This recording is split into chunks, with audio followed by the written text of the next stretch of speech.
দেখুন কোন কথার কারণে আজহারের উপর ক্ষেপে গেলেন বিএনপি নেতা শামসুজ্জামান দুদু। বিএনপি নাকি চাঁদাবাজি করে, বিএনপি নাকি দখলবাজি করে, বিএনপি নাকি ওই যে কে যেন আজহার নাকি মাঝহার একজন আছে,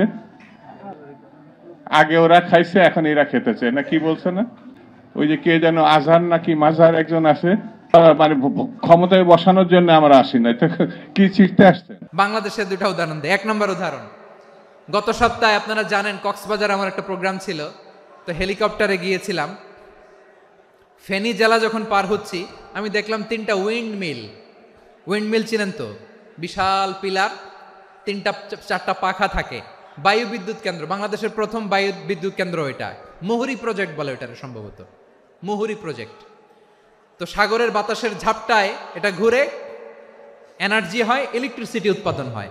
তো আমি পাইলটকে বললাম, ভাই এগুলো থেকে কেমন ইলেকট্রিসিটি উৎপাদন হয়? কয় হুজুর একটু হয় না, কিছুই হয় না। কিছুই হয় না মানে? বলে হুজুর বাংলাদেশে যত উইন্ডমিল আছে এটার পাখা একটাও ঘুরে না। আল্লাহ, বলেন কি? তাহলে এই যে কোটি কোটি টাকা ব্যয় করে যে উইন্ডমিল, কয় হুজুর ভিতরে ফিটফাট, উপরে ফিটফাট, ভিতরে সদরঘাট।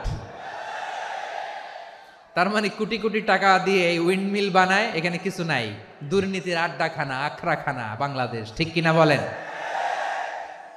হায় রে, জাপানিজরাও মানুষ, আমরাও মানুষ। আমার এক নিকটাত্মীয় সরকারি চাকরিজীবী, উনি আমাকে বললেন, বাংলাদেশের আর একটা উদাহরণ দেই। উনি আমাকে বললেন যে প্রতি বছর আমাদের অফিসের ফার্নিচার চেঞ্জ করে। আমি বললাম প্রতি বছর ফার্নিচার চেঞ্জ করে কেন? বলে যে ফার্নিচার নতুন পারচেজ করলেই তো এখানে টাকা, নতুন কিনতে পারলেই টাকা, নতুন উন্নয়নের সবক শোনাতে পারলেই টাকা। প্রথম আলোর রিপোর্ট, কি আলো? প্রথম আলোর রিপোর্ট, গত 15 বছরে উন্নয়নের নামে লুটপাট হয়েছে প্রায় 3.25 লাখ কোটি টাকা। কার রিপোর্ট? আমাদের বানানো কথা। প্রথম আলোর রিপোর্ট। গত 15 বছরে কারা ছিল জানেন তো? হ্যাঁ, শুধু ওনাদেরকেই দোষ দিয়ে লাভ নাই। স্বাধীনতার পর থেকে শুধু শাসকের হাত বদল হয়েছে, আমরা কিছু পাই নাই, ঠিক কিনা বলেন?